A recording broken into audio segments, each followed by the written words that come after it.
who I think you'll enjoy hearing tonight. So let me turn it over to Kelvin.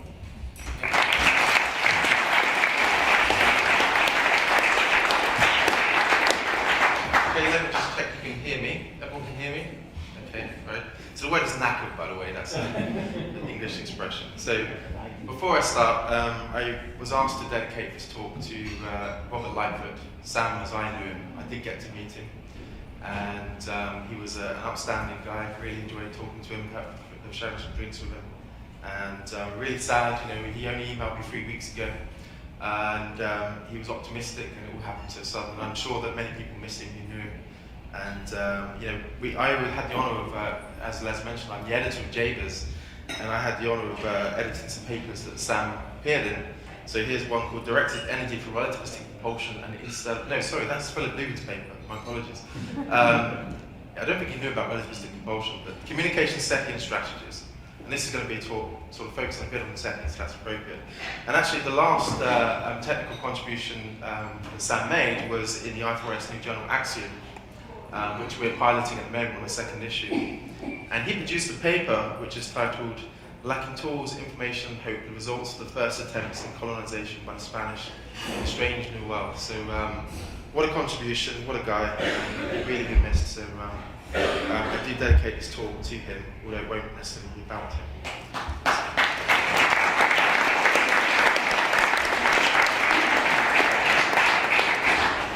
Okay, so you are all aware I'm British, correct? So it's not always wise to give a British person a microphone. Because we kind of can say things how they are, we're quite straight talking. So if I do offend anybody during my brief talk, I apologise, no offence is intended. We just like to say things how we see them because we believe in the diversity of opinion. So it's a great honour to be presenting to you. I have presented at TVIW previously. I was originally given a talk, which is the title of this talk, and I got an email at 2 in the morning from Robert Kennedy saying, "Are you up?" It's like, well, do I sleep? And so we scrapped at 2 a.m. My daughter was asleep, so I had to secretly go downstairs and have this clandestine discussion with him. He said, "Can you do the dinner talk instead?" And so I agreed to that, and then of course we had the situation with Sam. So it's kind of appropriate to strike the right tone. So esteemed guests, organisers of TVIW, President John Preston, where are you? President of TVIW, and Les and all the other people, co-conspirators of the stars, friends, enemies, whoever you are in the audience. It's great to be talking to you this evening. I'm the editor of Jabers, which is the red covers are the most famous that this community is aware of, 1974 to 1991. And I became assistant editor 4 years ago, and editor 2 years ago to really help the journal out. And it's been an honour to be editor of that journal and to really get it recovering. We get a lot of exotic papers, as you can imagine. I mean, warp drive papers, you know, but there's a lot of speculative stuff, UFO stuff, and I have to strike a balance between keeping the journal sufficiently visionary but also credible, and it's a very hard job. I get harassed by people, Philip Lubin, where are you? Saying, where's my paper, when's it going to be published? And it's extremely exhausting for me personally to get those sorts of emails, but I have to put up with it. So I'm an aerospace engineer, I also did astrophysics. I studied for my doctorate, I studied for was laser fusion. And I've also been a teacher. I spent 12 years working for the Ministry of Defence in England, working on what this has been recorded, so I'll just say technology. Yeah. And that was an interesting job. And I decided to leave that a year ago to really focus on what I'm passionate about, which is interstellar flight. And it's the reason why we're here today. So I don't have any slides, I've just got some scribbly handwritten notes, which I quickly wrote together over a whiskey. So hopefully I can make some sense of them. I'm going to start by talking a little bit about the past. Everyone's heard of Leonardo da Vinci. Okay? Anybody not heard of Leonardo da Vinci? If you have, please leave the room. So I went to a collection of Leonardo da Vinci's work a few years ago in London, 92 pieces of his work. I queued for 4 hours in the rain, and it was really inspirational. When Leonardo da Vinci was alive, he was creating these amazing engineering conceptions. which took centuries to be maturated because the technology was not yet ready. So I kind of see this community as children of the Renaissance, that we are following the footsteps of Leonardo da Vinci, and that the machines that we attempt to design may not be ready for a very long time, maybe centuries, who knows. But the seeds that we are laying are very important, and other generations will build upon them, so that's always important to keep that in mind. We're all aware of the famous novels by H.G. Wells and Jules Verne about going to the moon using Calverite paint or anti-gravity or firing a ballistic rocket. Well, in the 1930s, the British Interplanetary Society said, well, what does it take to get to the moon really? So they designed a moon rocket to go to the moon, they sat down, did the engineering calculations, and they produced a design for a moon rocket, and they did a later version, which is a nuclear-powered version. Very similar to Project Apollo, what actually landed on the moon. It's not a greatly recognised study, it really should be. So it's in that spirit that the BIS was born, and I'll talk a little bit more about Daedalus a bit later, which is really important to the person again. So we live in a galaxy. It's been here for a long time, as old as the universe, 13 odd billion years. It takes our star roughly 220 million years to rotate around it, 100,000 light years across. So if you could travel at the speed of light, it would take you 100,000 light years to get across it, if that's your speed, ignoring relativistic effects for a moment, because we'll get back to that a bit later. Interstellar travel looks really difficult. So we come to Enrico Fermi's paradox, which he presented us in the 1950s, which is that, well, there's so many stars in the galaxy, if life evolves purely as a function of chemistry, there should be lots of planets out there, which we know there is from the recent observations. Where is the life? And I see that more as a contradiction between our theoretical expectations for intelligent life in the universe and our observations that we don't see any. But that planted the seed for an entire community, which is the SETI community. And there's an offshoot of that, which is the Interstellar Community, which I will again get back to, because I think that's really important. So we have the famous Drake equation, which is a really important tool for thinking about the problem of SETI. Thinking about how long it takes for planets to evolve, stars and solar systems, life on them. But the Drake equation, it's very much an approximation. It gives you a minimum value of what is likely to be out there. I can give you just two important factors it does not take account of. The first is the fact that civilizations may, in fact, originate from their star systems, and they would diffuse out into the galaxy. And so if you look at the Gerard and Neil studies in the 1970s, which showed that actually there's much more resources, as we heard from John Lewis this morning, there's much more resources in space than there is in the planetary biosphere. So we should expect that life to be actually quite prevalent in the universe, instead of just being limited to planets. And in fact, life may live in space rather than on planets. And so the Drake equation doesn't really take account of that, that civilizations will arise and they will kind of diffuse out and possibly exponentially populate the galaxy. The second factor it doesn't take account of is that life itself may not just evolve on planets. We have some recent interesting ideas from Professor Gregory Matloff. Where are you, Greg? I've got to make sure you're pointed out so you don't get away with it. Talking about stellar consciousness, and I don't always agree with Greg's ideas on this topic, but I defend his right to talk about these ideas as a form of philosophy, thinking about different ways that life could evolve. And I think we have a very narrow conception of what life is. Now, when we look at this SETI problem and the Fermi paradox, we really, I think, break it up into three categories. The first is what Alan Bond termed in his 1980s paper, Sagan-Drake chauvinism, which is referring to Frank Drake and, of course, Carl Sagan, whose view was that the galaxy is populated by intelligent life. And there's another extreme view, which is called the heart-viewing chauvinism, which believes that actually we are the only intelligent life to arise in the galaxy. And actually, I've defined a third one, which is, I call it Clark-Kurzweil chauvinism. Because it believes in the idea of technological singularities. Kurzweil believed that we were the only intelligent life to arise, but he thought that it would be a technological singularity at some point in our future. And Arthur C. Clarke certainly believed in that. On my trip to the US at the moment, I was trying to arrange to go and visit the Arthur C. Clarke Center in San Diego, because I wanted to talk to them about what Arthur C. Clarke's vision really was, because I think people have completely misunderstood it. And I told the BIS this a few years ago at a meeting in London. I met Arthur C. Clarke, so I'm very proud to know him a little bit, and I knew Fred Clarke very well before he died. We worked on a book together. And Arthur, if you read all his works very carefully, he had clear views.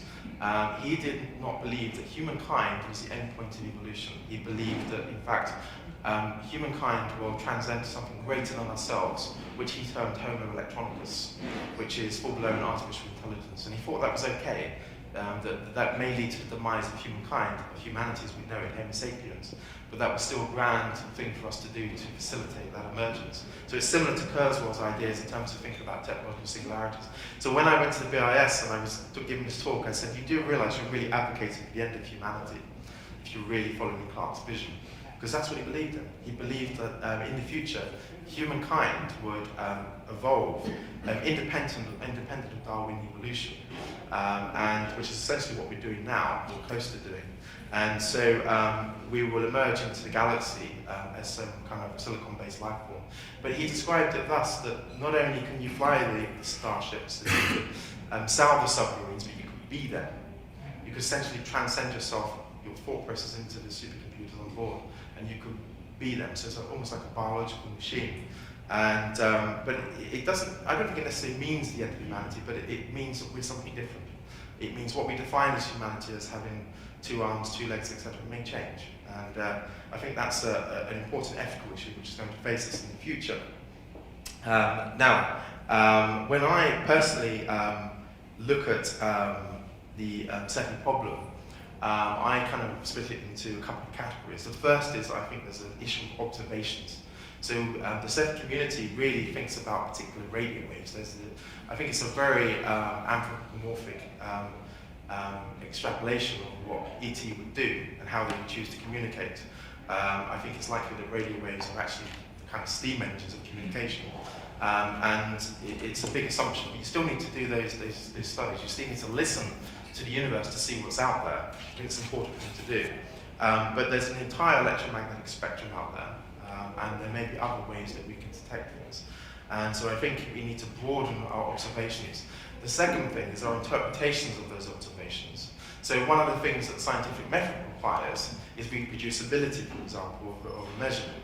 But actually, sometimes when you find a measurement and you throw it away because you think it's a data point you don't need, statistical irrelevance, that actually may be an arrow that's pointing in a particular direction. And I refer to things like the wow signal in the 1970s, which nobody has yet been able to explain. And we tend to think it's an extraterrestrial civilization that communicated with us for 72 seconds and they switched the radio off conveniently. And there may be other explanations for that, such as, for example, a mobile source. Bob Zubrin has done some work with others a few years back looking at energy emissions from starships, so from the X-ray and gamma ray emissions that may come out from fusion engines, antimatters, from mag-cells, that sort of thing, which can actually stretch over light years when you look at the distances they can be detected. And I think we kind of refuse to even accept those possibilities, which is unusual for this community and for the SETI community, given the grand problem we're trying to really address. So how we interpret data is really important, and that's something we need to think about. Carl Sagan wrote a paper, I think it was in the 1980s, where he indicated there were 35 other anomalous signatures in the database which have not been explained by astrophysics as yet. I think we need to go back and kind of revisit that data and try to explain it. So I mentioned in JBiz I get a lot of wacky papers, and some of the people in this room send them to me. So, I won't mention any names, but you know, I do get some interesting papers and they have to be reviewed and it's a lot of work. But I always try to strike a balance between, as I say, being visionary and also being academically rigorous. But there's a lot of other things that happens in you know, the SETI world, which we categorize as ufology because it's so extreme. And so things like alien abduction, for example. You know, I mean, I don't think that people were being abducted by aliens, but I would just recount an experience that I had, which I thought was fascinating. I'm not going to say I was picked up by a UFO, don't worry. Basically, I was having a particularly stressful period, and I went to sleep, and in my room, this apparition appeared. I've not gone mad. Follow me.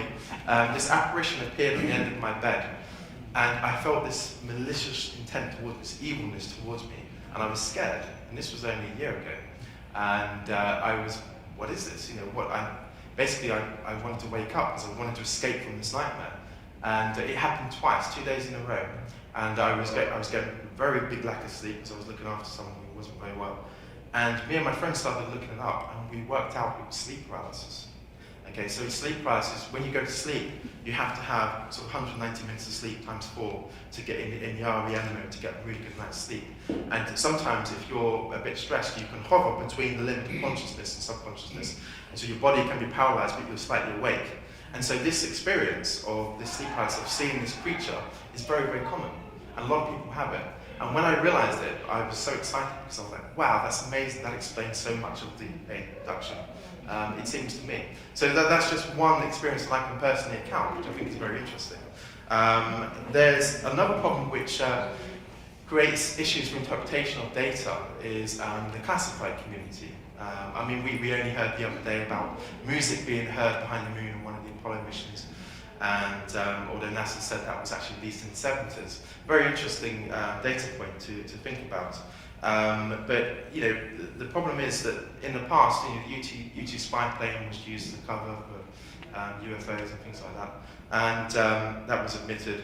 But this kind of makes it very difficult for any researchers to really start to take apart the data and work out what is real and what is imaginary. And so it makes it difficult to do that. And the only thing we've got to rely on is science and physics and what we know about physics, and I'll come back to that in a moment. There are other things that I think I've not looked at. I realized a few years ago, and I started writing a paper on it, that actually chemical rockets are limited to 500 kilometers per second, maximum exhaust velocity. And so obviously when you try to get into Earth orbit, you need to stage your rocket. And there's a limit of diminishing returns for how many stages you can put on your rocket. Well, it occurred to me, what if we had a larger gravitational well on our planet? And you only had chemical rocket technology. There comes a point when the radius of that planet is so large you can't escape. If you never go beyond chemical engines, so you never discover nuclear reactions, for example, you can never escape. And I did some calculations and worked out it was something about 6 times the radius of the Earth. But I realized that I didn't take account of rocky cores, so it needs to be extended. That's why I never published it. But there is a maximum limit upon which chemical engines cannot escape. And so if it is the case that there's a lot of Earth-type worlds out there in the galaxy, and civilizations just don't go to a particular scientific level, they simply can't escape their planet. So there's lots of interesting things that I sort of thought about that contribute to the debate. Now, one of the things I mentioned was SETI and the Interstellar Community. There's also the astrophysics community. We're all kind of doing the same thing, but I don't think we're working together. So the SETI community is trying to observe essentially radio waves from on the hydrogen line, and then talk about some of the alternative ideas.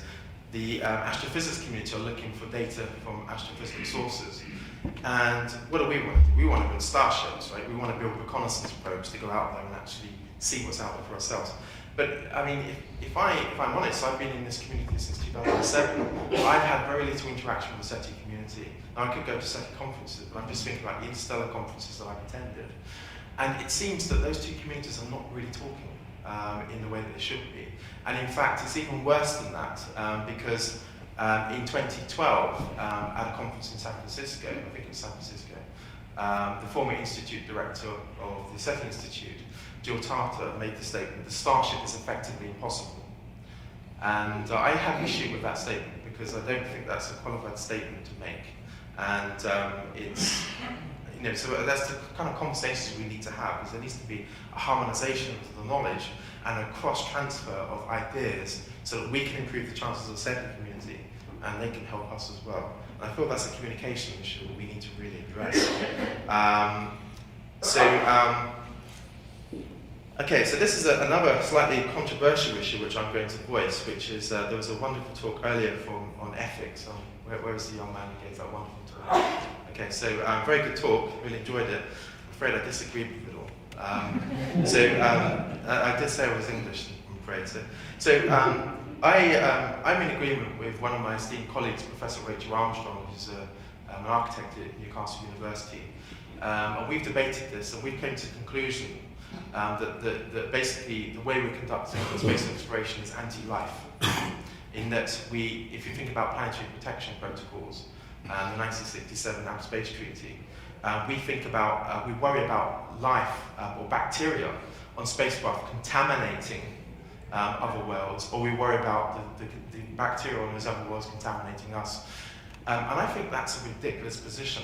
We have an aspiration to colonize the universe, and I see the universe as our playground, and I am afraid a fan of directly panspermia for those who are aware of what this is.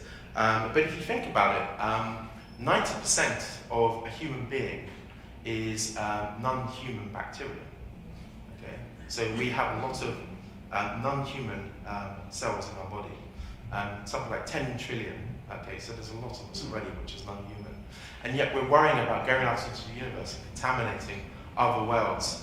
And actually, I think the most interesting things in life happen when you have the collision of life, two different types of life. And you can see examples of that in the evolution of biology on Earth.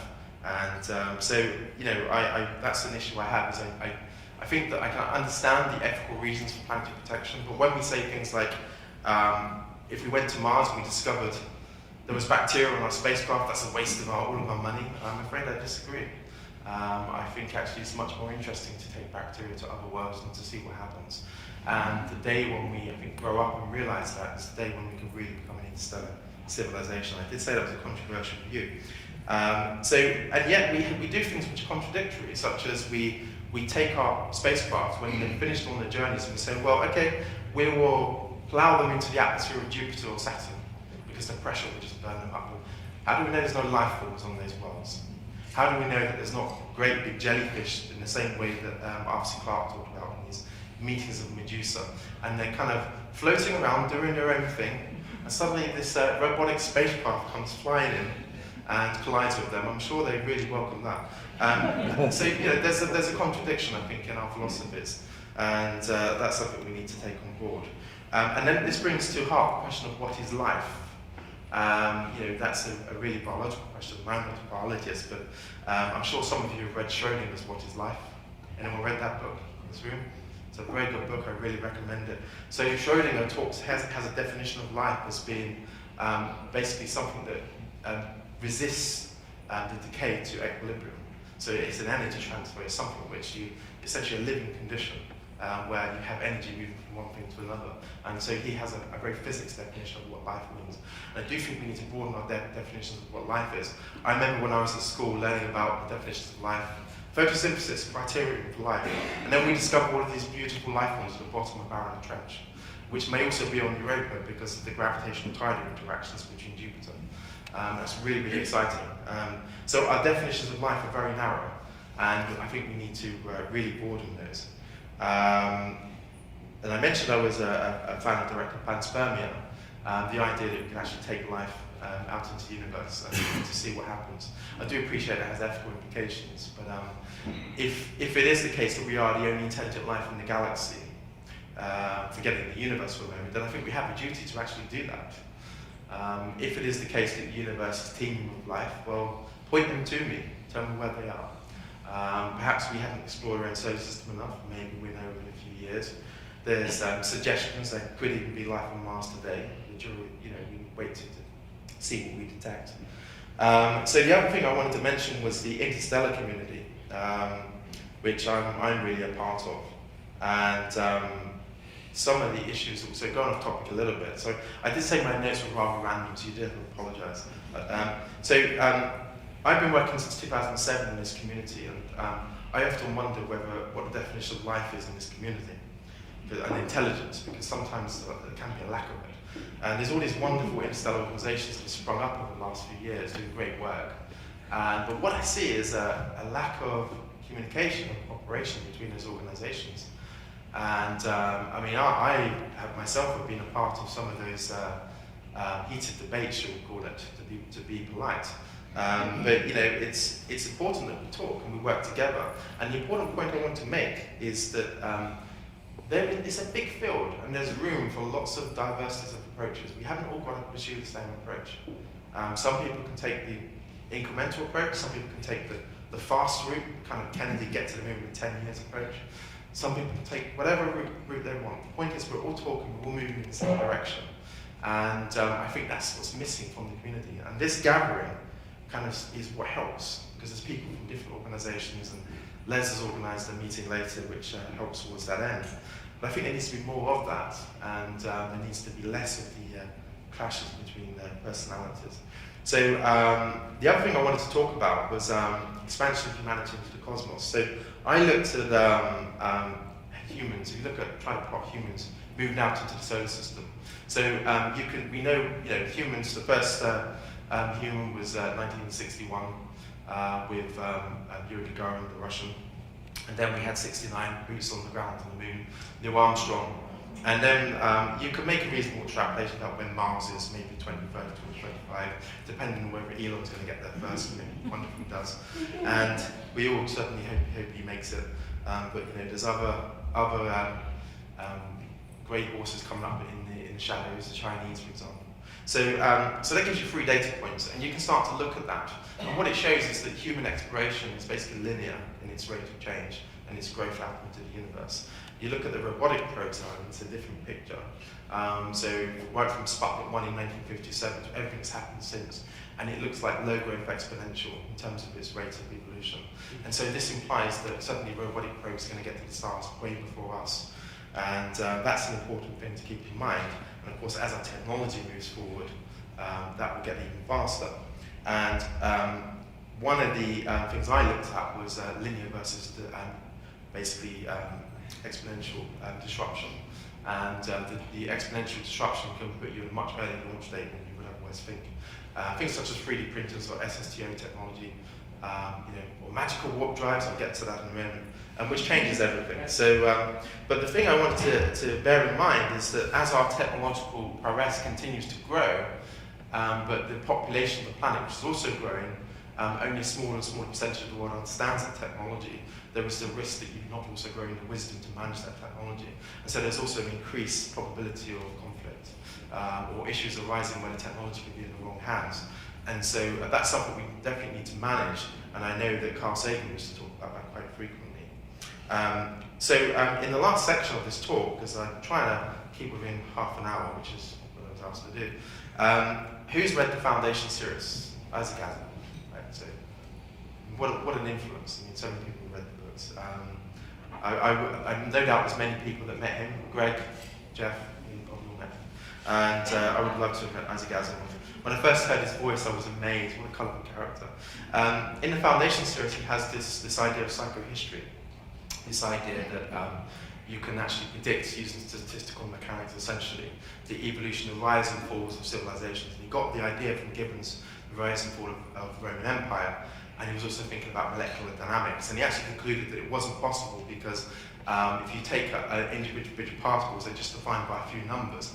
You take human beings with much more complex, but especially over societal level, we're so complicated, and also you need so many of us statistically to make psychohistory work. So he didn't actually believe it could work. But I started to think about this, and I started to think about human beings moving out into the solar system. And I started to worry about relativity. So Einstein's relativity, 1905 special relativity, 1915 general relativity, he came up with a lot of amazing predictions which have all been verified. Recently, gravitational waves, of course, which were already sort of validated back in the I think it was in the 90s when they measured the energy coming out of 2 neutron stars, which they thought was probably due to gravitational radiation, and they were given a Nobel Prize for that discovery. So it was already kind of validated back then, but now we've actually detected it, and it's a really, really great result. So one of the implications is time dilation, and of course, which says that if you have 2 twins, same age, and one goes off, accelerates in the universe at a certain rate for a certain number of years, and comes back, essentially his clock is slowed down relative to the Earth. And so he comes back, and maybe he's only been away for 2 years, and the twin at home is basically 30 years has passed, depending on the rate of change. So this is essentially, it raises things such as the grandfather paradox and all those kind of weird things, the twin paradox. So, but there's another implication to relativity, which is Carl Sagan, he wrote a paper, I forget when it was, but he showed that actually, when I said at the beginning of this talk, you can get to across the galaxy at speed of like, take 100,000 years. It's actually much better than that, because if relativity shows that if you keep accelerating, you can get to the center of the galaxy, which is 26,000 light years away, in about 28 years. You can get to the edge of our galaxy in about 30 years. Andromeda, 32 years. The edge of the known universe by 40 years. And that's really, really important thing to bear in mind. But of course, for the people back home, a long time has passed, possibly millions of years, depending on the rate of change. Of course, the Tau Zero Foundation, Mark Millis named their organisation after Paul Anderson's wonderful novel, Tau Zero, which explores this idea of circumnavigating the entire universe. A great novel. But there's another implication to this, which I think people haven't thought of, which gets to really what was the original title of my talk when it was going to be a technical paper, which is, so if I'm one civilization in the galaxy, and I develop starships and I go off and explore the galaxy at a certain speed, because that's the optimal technology we've developed, maybe fusion engine at 10% the speed of light. And somebody else has developed antimatter and they're going at 30% the speed of light. And so there's several problems here. The first thing is we're all aging at the planets we evolved from have sort of started at slightly different times. Life has risen at slightly different times in those planetary systems. So there's a time difference there. But secondly, as we're going off relativistically through the galaxy, we're traveling at different velocities. There's a relativistic effect which is different between the two. So let's say that civilization meets the other one. Say, oh, hi, nice to meet you. I'm from Earth. Where are you from? Well, I'm from the blue planet, whatever it's called. Avatar, I don't know. Okay, great, let's exchange knowledge and we'll meet back in 5 years. So he then accelerates back off, he accelerates back off. They've got a time dilation effect back home. They told their people back home. Meanwhile, they're developing more technology. Maybe he hasn't developed any, but he's going slightly faster.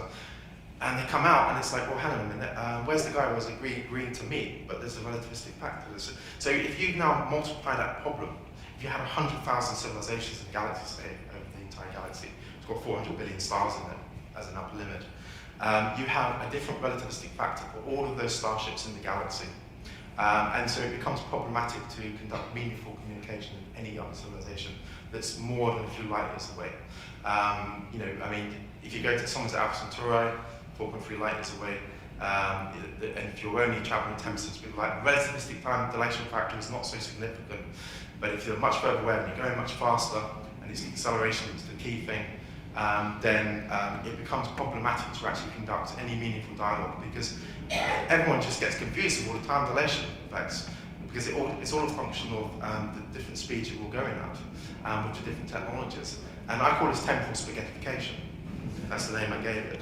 And now the situation where this may not occur is if you get an equilibrium of velocities. In other words, if the laws of physics prohibit certain very advanced technologies, you only get to a certain level, you can imagine a velocity distribution of speeds of starships in the galaxy. So you get the world ships at maybe sort of 1% of the speed of light, you get your Daedalus type vessels at 10% of the speed of light, and maybe antimatter and your light sails much faster. But there's a distribution of velocities. Now, over time, it may be that it sort of equilibrates, and so there is a form of harmonization, but that may not be the case. And I think it becomes problematic to have meaningful dialogue. The other thing so for that reason, I think that the idea of relativistic starships such as the Ramjet, which is a great idea, I think becomes problematic in terms of going at 99.99% speed of light. Because it's just impossible to even go back home to a civilization which is long gone, let alone conducting meaningful communications with other civilizations. And then I come to the lovely warp drive, which many people are fans of. So I actually got into this field through the warp drive. I was interested in it, studying general relativity. I thought, okay, what problem can I start to look at that's only got a few people looking at it? So Miguel Alcubierre's paper in 1994, and I identified 19 engineering physics reasons why a warp drive currently doesn't work. I never used the word impossible because I don't think that's a sensible thing to do, but it looks problematic. That's as far as I go. But let's think about warp drive. So my name's Kelvin, so I invented my own law. I have permission to do that. So my law is that no system can contain information indefinitely. So people were talking about closed systems in the talk earlier. There's no such thing as a truly closed system, for example. All systems are leaky in some form. But basically, if you imagine any civilization, if there's a civilization in the galaxy which developed warp drive or FTL travel in some form, and somebody else realizes they got it, eventually everyone will get it for one of three reasons. The first reason is they will simply share the technology. They will say, sure, you can have a warp drive engine. You give us your dilithium crystals or your, what are those gorgeous girls called in Star Trek? I forgot what they're called. The Orion slave girls. Maybe there's some trade that goes on. So you simply give the FTL technology to another civilization, so then everyone's got it. The second reason why it would happen is simply they won't give it to you, but you can't steal it, because it's in your nature to want that technology. The third reason why it could happen is the mere knowledge that it even exists will promote a research program in the other civilizations in that galaxy, which makes it inevitable eventually, even if it takes millions of years. And Earth will sit here, we discover warp drives out, but they won't give it to us. What are we going to do? What are you guys in this room going to do? You're going to be working it out. Eric, where are you? He'll be working it out. That's the sort of thing he does. So we're working it out eventually. It takes millions of years. Okay. So for that reason, I think warp drive and FTL is not really doesn't look plausible, because we would see them already, and we would eventually have it. And that suggests a couple of things. It suggests that it could be something like the zoo hypothesis in action. I'm not sure that that's the case, because I think it's very difficult to hide energetic signals across the galaxy. Our observations are so powerful now, we can measure so much. It suggests that basically we could be the only civilization, intelligent civilization in the galaxy, or it could suggest that FTL travel is simply not possible, and we may be limited to kind of daedalus speeds. Okay, so that's the sort of implication of that. And I wanted to finish on daedalus, because daedalus is very important to me. So Alan Bond, we started talking about a pub at the beginning. Alan Bond and his colleagues, 13 of them, actually designed daedalus in a pub. That's the British way to do things. We do all the best things on beer night. And basically they went to a pub in Ashley Clifton, which is Hertfordshire. They would meet up in a few weeks and they would design this starship. They did this amazing thing which influenced a lot of us. But the reasons for designing daedalus, and people misunderstand it was actually just to do with Fermis Paradox. That's the only reason they did it. What they wanted to ask was, well, how can we address this Fermi Paradox problem? How can we look at it? Well, one of the possible solutions to it is that interstellar travel simply isn't possible. So let's attempt to design a starship on paper and see what we can come up with. And so they spent 5 years. Project Icarus, the success is now in 6 years. Anyway, and we got 3 times more people. No indictment of the current project leader, Rob Swinney. He's doing a great job. Basically, they designed this vehicle, and you can argue about how credible it was. It had vacuum tube technology integrated with artificial intelligence. There's contradictions in the design, but essentially, in principle, it looks plausible if you can solve some of the engineering physics issues, like the electron beam diodes, maybe replacement laser beams. There's lots of little issues. If you can gas giant mine helium-3 from Jupiter, which I was keen to talk to John Lewis about, who's one of the experts, and his lovely book, Mind in the Sky, I read many years ago. So if you can kind of sort those problems out, it looks like in the future, even if it's hundreds of years from now, we can design a better machine than Daedalus, and therefore interstellar travel is possible. So they concluded that that was not the solution to the Fermi Paradox, it was something else, such as the lack of life in the galaxy, or how difficult it is for biology to simply go through the different levels from single cell to multi-cell organisms. And one of the things that I'm keen to see happen is for there to be many more starship designs, because when people talk about is interstellar travel possible, it's a very difficult question, kind of the wrong question to ask, because you have to caveat that with a statement. What are you talking about? Are you talking about something the size of this pen? Are you talking about something the size of a world ship? What do you mean by a starship? And then you have to go into the sort of propulsion discussions and so forth. But when I go and give talks, I was at JPL last week, and I was deliberately prodding them, because I like to do that. And I said to them, "You've never designed a starship." And I wanted them to get angry, and there was a chap at the back who said, "Yes, we have Keck Institute studies," and Philip Lubin's here, so he'll know about that. But that's really interstellar precursor missions. I said the same when I went to Marshall, when I saw Les a couple of years ago at NASA Glen. And it's not that I'm trying to sort of say the British Interplanetary Society is great and rocks. What I'm trying to say is, if we're going to really properly evaluate this problem of going to the stars, let's actually do the numbers before we reach a conclusion. Let's actually sit down, and rather than just saying, okay, here's a simple equation, this is what it takes, a bit of power to get this. Let's do an integrated design. What I mean is you start with a requirement, you have a concept design, preliminary, to a detailed design, integrate as much as you can that's optimized for that particular system, particular payload, and that particular propulsion system you're using. And we need to generate studies across the board from every propulsion area, from laser beams to antimatter to big fragment diffusion, antimatter catalyzed fusion, And yes, even warp drive, if you can get it to work. And I actually tried to design one, and I broke lots of laws of physics, but anyway. That's what I kind of wanted to end on, is what we need more in this community is more designs. Not all the politics and the discussions about what organization is better than the other, or which I think is really dominant in our community. What we need is we need to focus on the technical problems, which is let's design actual technologies and vehicles to take us to the stars. Let's address the problems. Let's work together to make that happen. And if anyone wants to join me in any design studies, come and see me. Thank you very much.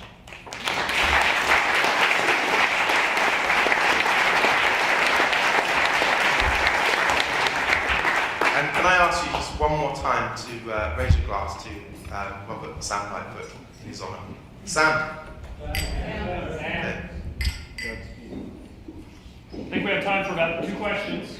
And, we got people just jumping out of their chairs. So. Have I really offended that many people? No. I just have to say, Kelvin, Yeah. I would not be working on warp drive if I knew it existed.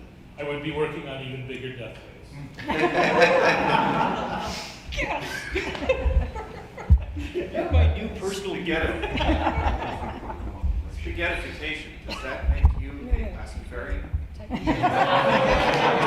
Pastafarian? Oh, Pastafarian.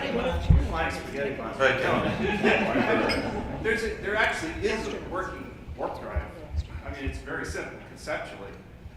Warp 8, for example, will take you across the galaxy in a subjective day. You just map yourself into computer space and divide your clock by 50 -8. I don't think we've had our 2 questions yet. This is just a comment. One thing that I read a few years ago that seemed very interesting, and that is Saslov at Harvard brought up a point that's often not recognized. What's that? Dimitar Sasalov? Yes. Sorry. Okay. I don't know him personally, but I read an abstract on his paper that brings up the point that a possible resolution to the Fermi Paradox is that the Fermi Paradox only applies if the time scale for evolution of life is much less than the age of the universe. And he brought up the point that we might really be that's currently not true necessarily. That we might just be one of the earliest life forms. That it's not, the universe isn't really old enough for the Fermi Paradox to apply. Sure. So I guess what I'd say to that is, well, you already said it for me, which is that's not true as far as we know. And one of the things I was going to say, which I forgot to, was what we forget about this community. So in my previous day job, I worked on hard engineering physics things, and I used to get grilled with a little blip on the curve. What is that blip? What's the uncertainties on it? 1 sigma, 2 sigma, and it was really, really hard. And then I was also working in the speculative Interstellar Community, which is very hand-wavy. You can say, I've got an antimatter engine, it's this big, it does this, and you can really get away with a lot of speculation. And what we need to do is ground ourselves in what the known physics is. The only guide we've got of trying to assess anything, including all that UFO stuff I talked about. Ground yourself in known physics. There's a lot of physics out there which is speculative, which is very interesting. String theory, multiple dimensions, etc., which is speculative and there's no evidence for it. We should pursue it. And so, answering your question, the evidence suggests that the galaxy is way older than life. So, unless you can show the evidence otherwise. But if it was the opposite case, then yeah, that would apply. I'm not saying one way or the other, just remembered up. Yeah, sure. Probably one more question from the back, and then we need to. Don't worry, Kel, I'm not going to ask you that question. You're blessed with having an acronym which has a bright future ahead of it. I'm wondering if you could predict when the I will turn from interplanetary to interstellar. I didn't fully hear the question, I'm afraid. Sure. When do you think the I in JBiz will turn from interplanetary to interstellar? I don't understand the question. When the British interplanetary, Yes. when will that become the British interstellar? Oh, right, okay. So that's been debated many times. People advocated for name change. remove the British, for example. We've got lots of American members of the BIS. It was literally shock, horror, and lots of British people stamping their feet. But we, it's the same with the Planetary Society in America, where they have 10% is non-American. I was Planetary Society in Los Angeles only a week ago. Really great visit.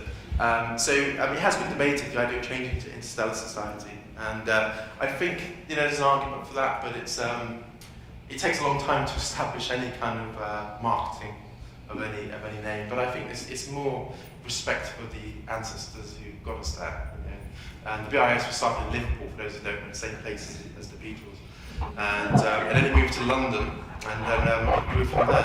And in 1933, it's the oldest space organisation in the world still in its original form. The first space organisation was the American Interplanetary Society in 1927, building on the work of Robert Goddard with his rockets. That emerged with the National Physical Organisation to become the American Institute for Aeronautics and Astronautics, which is a professional aerospace organisation. The second organisation was the VFR in Germany, which was obviously closed down after the Second World War. When the rockets were landing on London and people were running, Arcee Clarke and others were, yes, the rockets are coming. Seriously, you can read about it, they were really doing that, because they knew the implications of it. So, and then the BIS was founded in 1933, and it's still going. And you know what, I'll tell you something really interesting. I managed to get off of eBay the other day, and the members from 1953, the official list of members, 1,700 members, and I was amazed by the names. I always suspected Carl Sagan was a member, because I know he presented in 1977 at the Royal Society of Arts, but he was listed in 1953 as a member of the BIS. So was Fritz Zwicky, you remember Fritz Zwicky, the neutron man, Spitzer, Lyman Spitzer, the famous plasma physicist, Robert Broussard was in there, and of course our beloved Robert Ford, he was in there too. So. All right. Thank you all. Thank you very much.